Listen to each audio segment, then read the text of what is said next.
a huge focus and a primary focus. And I think it's important to understand, people talk about the achievement gap. There's also something called the opportunity gap. So it's really hard for kids to achieve if they aren't in the classroom. So you've got to look at how do you take care of the whole child in order to make them ready to learn. So there are a couple things you want to do. First of all, you want to start early. TK programs, preschool programs. We've got to focus on those as a district and help support, make those better. So that when kids get into kindergarten, they're ready to learn. The next thing is early child intervention. So you can set early child intervention specialists, and this is something that happens at Willow Creek, and you can have specific teachers that focus on a small cohort of kindergartners, first graders, second graders, and walk them through each year, giving them both the social, emotional, and academic needs that they have to make sure that every kid is reading by third grade. If kids are not reading by third grade, the chance of dropping out of getting through high school is almost nil. You've then got to keep providing that social emotional support throughout. And that's setting up counselors that can work with kids from kindergarten all the way through 8th grade, and then working with high schools to make sure that those 8th graders get the support that they need going into high school. These programs, they are not expensive. It just takes committed team, committed focus, and the desire to provide the professional development to make sure that the teachers, staff, and school is ready to serve those kids. And it's something that we're making progress on, but we've got to make a lot more progress working together.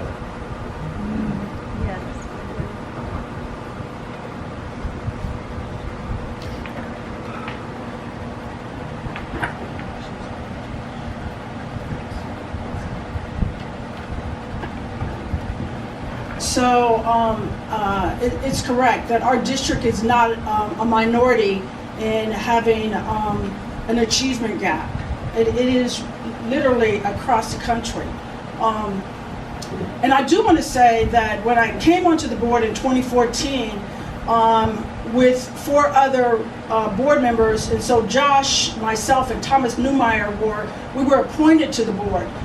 Bill Ziegler and Carolyn Van Oss were already sitting on the board. And quite frankly, I believe that we worked as a team. We didn't always agree with things, but we came out with one voice. And so it hasn't always been this dysfunctional boards that can't get along. I haven't experienced that. I know that I've been a team player and have supported many things. And so, yeah, we've been a little fragmented the last 2 years because we've had some people, and rightfully so, because they feel that they need to recuse themselves, and that is their right to do. But in 2014, I believe 2014 and 15, our superintendent at the time, we really didn't have a lot of time with him because he was indicted on felony charges. And so when you don't have the structure already in place and that's where your leadership is, that's your cheerleader. If you don't have that already in place, making sure that standards and structure and all those things are happening in the classroom, then of course you're going to have that achievement gap. Right now, we have within our interim superintendent of schools, Ms. Tarina Amaris, who is really focusing on structure. And then Tara, believe me, I've spoken with her, met with her many times over at Willow Creek, and absolutely has some things going. But yes, in the interim, there are some kids that are falling through the gaps. And I said this to a parent the other day who has a first grader at Willow Creek. She said that it's disheartening for me that all my son gets is reading homework. And I said, you know what? Don't just leave it up to the schools to do everything for your kid. Whatever they're doing in the schools, model it at home. And so if you're not spending the time with your kids at home, then quite frankly, it could be hard for them in the school setting.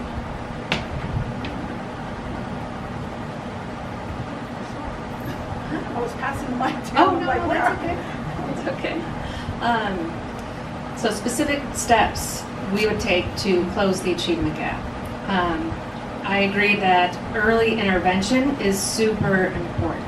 So focusing on and building on the success of preschool programs, getting students into school-like environments, getting them to learn as early as possible is very, very important. I think we should explore opportunities to make more of that happen.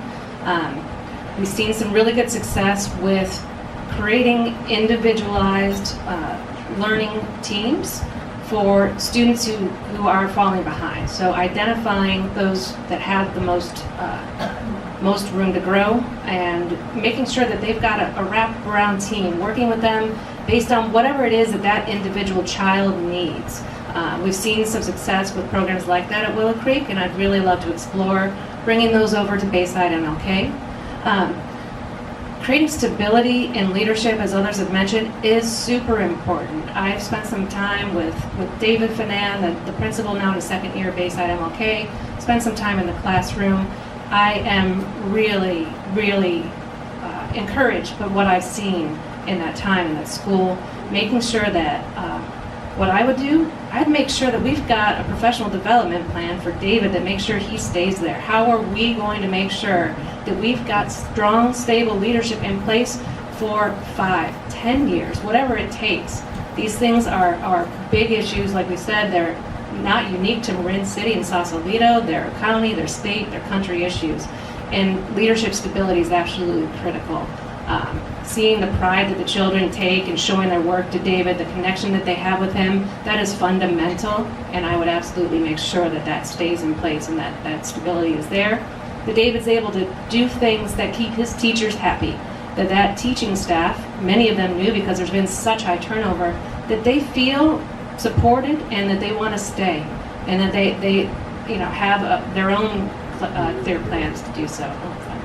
That's it. Thank you, Jim. Just a reminder, the question was the achievement gap and the differentiated learning of the students in the schools. I think several people have mentioned third grade literacy. It is an absolutely critical metric that I think all of us on stage can agree to. The school to prison pipeline looks at that metric all the time. If you don't know what that means, it means private prisons look at third grade literacy, and if it's low, they build more prisons. If it's high, people can read in third grade, they build fewer prisons. That's what that means. So yes, you have to start early. You have to, if there's TK programs or pre-K programs available, great, get them in early. It's also a household thing. You have to treat the whole kid. You have to make sure that the household is involved. The kid has to show up, has to have had breakfast. If breakfast's not available at home, you have to have breakfast at school because you just need to start your day right to learn right. Differentiated learning programs means there's alternative programs. That's what charter schools were originally designed to be, was alternatives to the traditional program that was established by the state and county. The traditional program established by the state and county has been tried a lot of places by a lot of students, and a lot of different people with a lot more degrees than I have designed it very well. So I believe a strong traditional program that has the alternative programs that charters are nimble and flexible and able to provide is great. I think if we eliminate one of those options, we no longer have that alternative. And then we start talking about, oh, we'll create learning programs within the classroom, and then we have some kids that are falling behind, and we try to coach them up. And it is a challenge inside of a single environment. And when I hear that you want to encourage David Fanan to stay in place for 4, 5, 10 years to encourage the stability, I'm all for it. When I talked to him, he said that he's had an 8-year run at elementary, an 8-year run at a middle, and he hopes to retire here, which would be another 8 to 10-year run. I question how that's possible when you seriously think we need to combine schools and shut one of them down. So when I hear about things we want to create stability and sustainability, we can do that. But it's hard to do that at the same time as talking about shutting down a school, which would create massive instability and shine the wrong kind of spotlight and get the wrong kind of headlines about our district.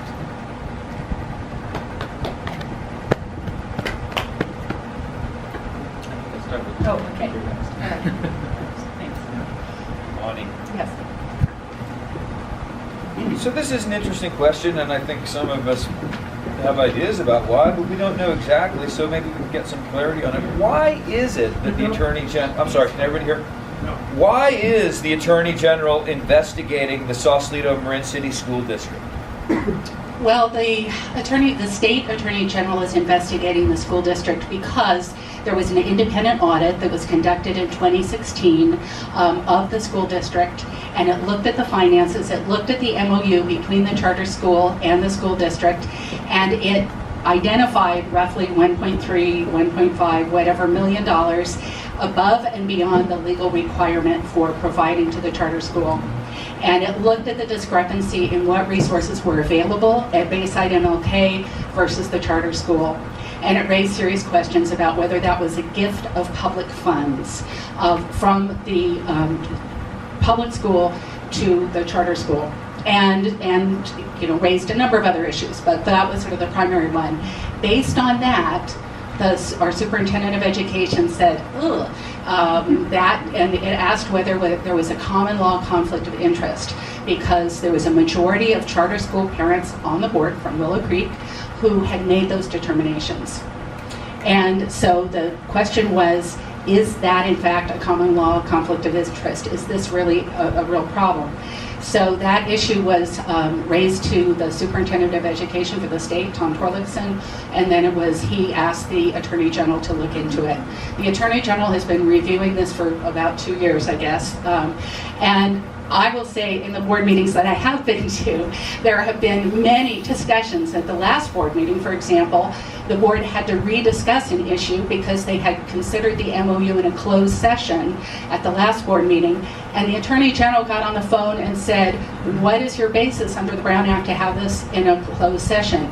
With all due respect, I do not think that the Attorney General is reviewing board agendas for school districts throughout the state. I think that we are under pretty active investigation, and my hope is that if there's an independent group of folks that are not seen as associated with Willow Creek, that we can get out from under this board investigation, and that we can look at a fair and reasonable way of allocating resources. Thank you.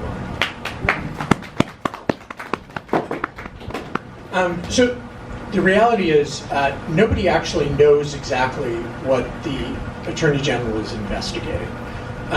It is true that they were asked to look into common law conflict of interest. We don't actually know if anything moved forward with that or not.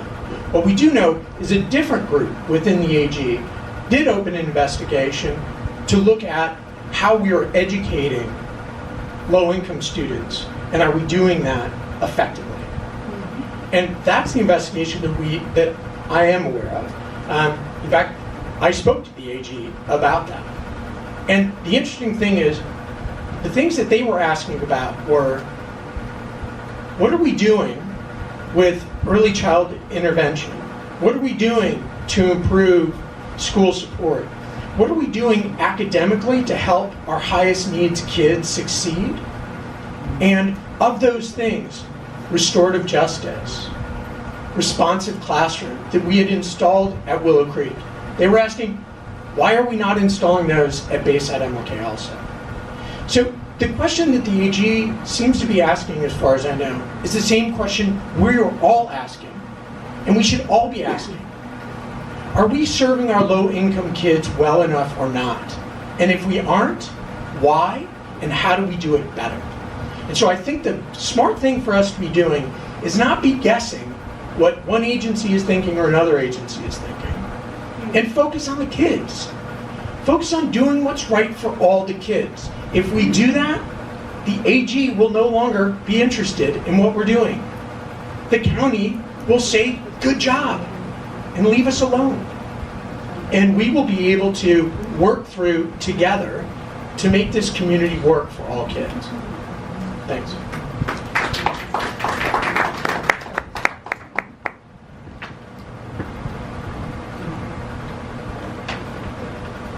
So Kirk, thank you, because I support a lot of what you said. And truthfully, I've asked myself this question many times. Why are we even here? Why are we here where the top cop has to spend time looking at this small little district? And we're here because there's a feeling of some great disparities. And why are we even there, quite frankly? Because the poor and the disenfranchised are always going to be with us. It's how we take care of them, how we work with them. that is going to matter. And so then you don't have the Attorney General or investigations. And so you're right. We have I've lived this for the last 2 years. And the reason why Thomas Newmeyer and Carolyn Van Oss have recused themselves on the advice of their attorney, and rightfully so, it's their choice, is because the Attorney General has not come back with a definitive reason as to why they are looking at our school and for the reasons. And until that happens, the work cannot stop. The work must keep going. And in fact, you'll probably hear, if you haven't heard already, that because of the Attorney General, the board decided not to accept this bond of $5 million to do some work upon the district's property. And, you know, I say to myself, at any time when there's a decision like that to be made, who amongst us is going to be rushed to make a decision in terms of accepting money without knowing all the things that go along with that? And so not only was it the Attorney General that called us up and said, you know, you really want to think about that before you make that decision. Not only was it that, but I, for one, did not want to go into a rush of judgment. And so I would be so happy when the Attorney General is done with the Sausalito Marin City School District. Really happy. Thank you, Ida. Was the question why the AG is investigating? Yes. Okay. You know, Kurt actually answered this perfectly well. I don't think anyone, honestly, other than Josh and Kurt, who are the folks who have spoken to the AG, who said that the AG's investigation is confidential. I think the two of them would be the only ones who have any clue what is going on. It sounds like there's been collaboration and information provided. I think a way to definitely make sure that this goes away is if we look at combining both schools, so there is no perceived disenfranchised group of people, that we are one group of people, one community, pooling our resources, working together, and focusing as one to do the very best we can to close the achievement gap and to serve our highest needs students.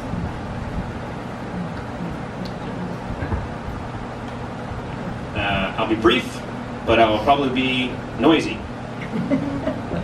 So, I want everybody in the room, when I ask the question that I'm about to ask, to answer either yes or no.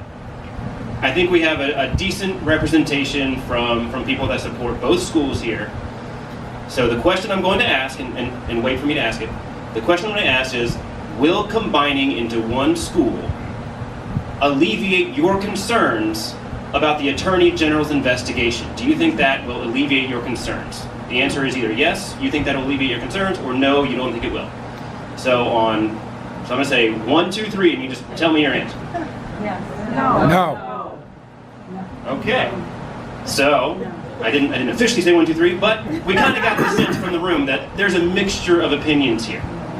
So how can we, as a board, make that decision and make the statement that that will alleviate a concern about one community serving one district, serving one students for all? So I think we need to understand what that means, and we can't make that judgment prior. There's a lot going on with this question. Jen pointed out there's only 2 of us on the stage that actually have talked to the body doing the investigation. She also used the word confidential. They keep information provided to them in confidence. They do not disclose the nature and scope of their investigation. They are not bound by a timeline. There are people that know what's going on and why this is happening. They sit in the Attorney General's office. Everybody else is speculating. A few of us have some direct information that we are at liberty to share. We don't have to keep it confidential. This really has turned into a lot of political spin and I would say fear-mongering. I've set the record straight on this already, and it's conflated again tonight. The FICMAT report is not the Attorney General investigation. The letter from our county office of education through the state superintendent to the Attorney General's office is not the Attorney General investigation. It's a request for an opinion, and that has not been acted upon. The Attorney General investigation is a separate thing. And you can look at subpoenas and interviews and the scope of what they're looking at, and you can take a pretty good guess that they are concerned, as was said, about a lot of the same things we're concerned about. We've got a school that feels segregated, effectively is segregated. That's a big concern. It's a question mark. It's something the Bureau of Children's Justice, the department in the Attorney General's office, is rightfully curious about. That's the kind of thing they should be looking at. It predates everybody on this panel.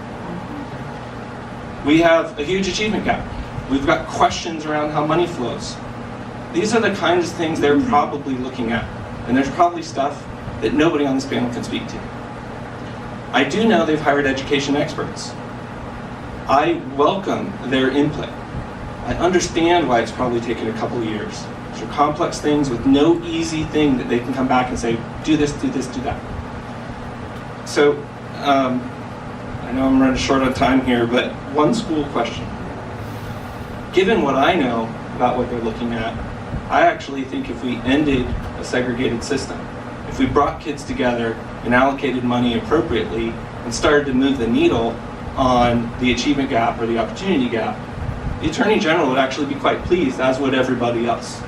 So for people saying no, I'm curious to talk to you further, because I actually think it would go a long way. Thank you, Josh.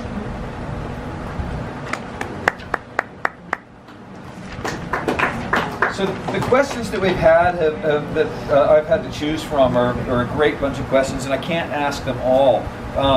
Through hearing what the candidates have said in their answers to the questions that I've asked, I've chosen a question that wasn't on my list to have be the last question that I'm going to ask these candidates.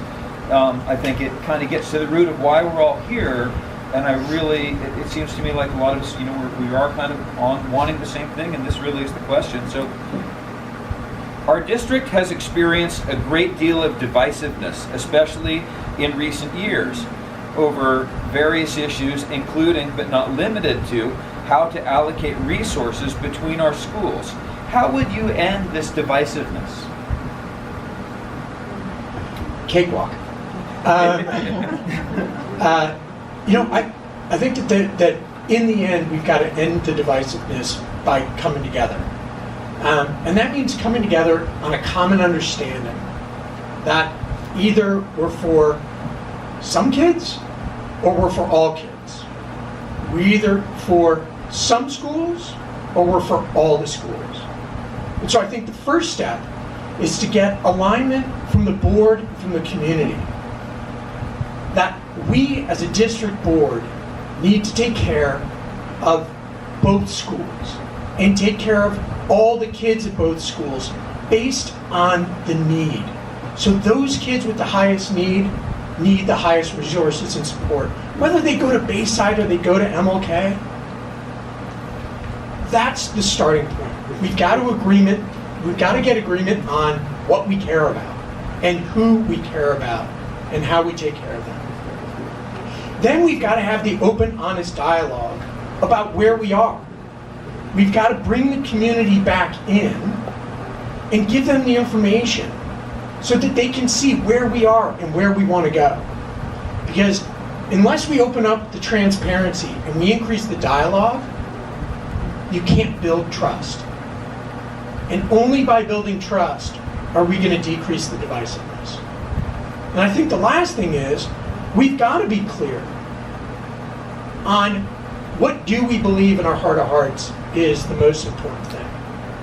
Is it one school versus another school, or is it all kids? And I, for one, am here for all kids. And I know Josh and Jen are, and that's why I'm running with them. I think it's important for us to have a common understanding and a common view so that we aren't, as Nathan's saying, there's one school group against another school group. There aren't. And you're not in the middle. So I think it's important for us to say either we're for some kids or we're for all kids. And my focus is to get us all working together for all kids in this district. Thanks, Kurt.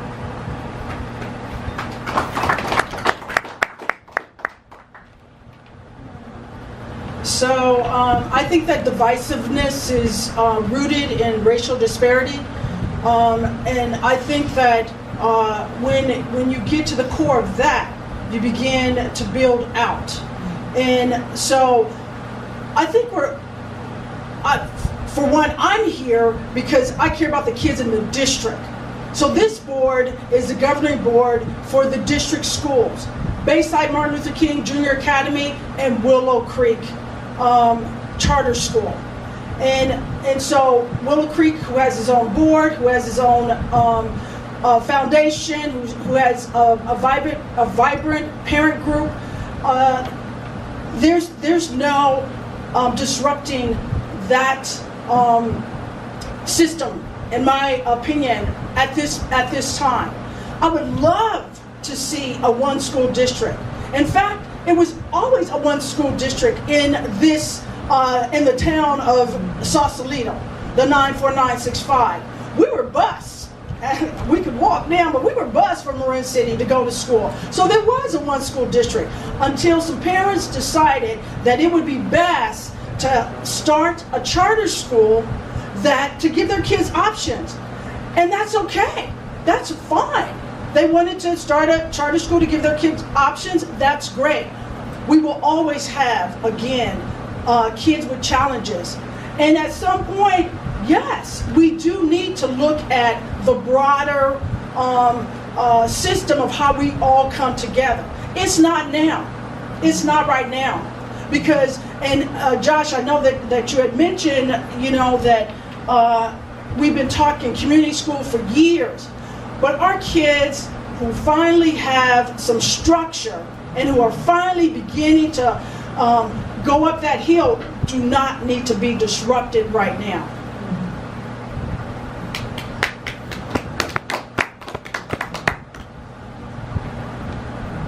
I, like Kurt and Josh, believe that any of the divisiveness, as I've said a few times tonight, starts with coming together.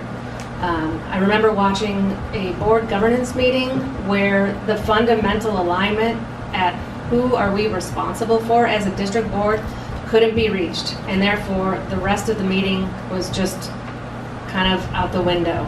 And so I agree, fundamentally aligning, are we responsible for 25% of the kids in this district, or are we responsible for 100% of the kids in this district? That's the first question that needs to be answered.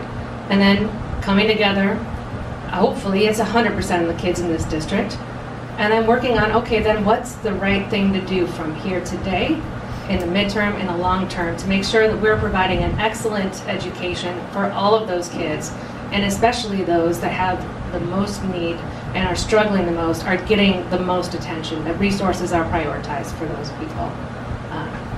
I believe that coming together in forums that are comfortable and less formal than a board meeting are really important to end the divisiveness. I don't believe the people that are fighting have a common understanding of why and where each other is coming from. And I think we need to give each other that opportunity to know, who are you, why do you feel that way, what happened, and heal. I think our community collectively needs to heal. And that happens on a human one-on-one, informal setting. What else will we do? Coming together towards one school does not mean shutting down Bayside MLK. So Nathan's mentioned that a few times. I think he's got that on his website. No one has prescribed that we would be shutting down Bayside MLK. So just in case that's out there and causing any divisiveness or stress, I think we need to be open, transparent, and honest, and really not start these dialogues that are fear-oriented, that scare people, and breed further divisiveness. So I think we need to be straight up, open, honest, and work together. Thank you, Jen. All right, I think it's my turn to correct a few things. Kurt, I don't believe I said, or I didn't intend to say, it was one school versus another school. I said that there were two dominant voices of this conversation that have been going on for a long time, and I believe both of them kind of get their viewpoints for this election half right. That's why I'm independent, in the middle. Because I don't think either voice accurately speaks for me, right? That's It's not one school versus another school. So that's why I ran as no sides. The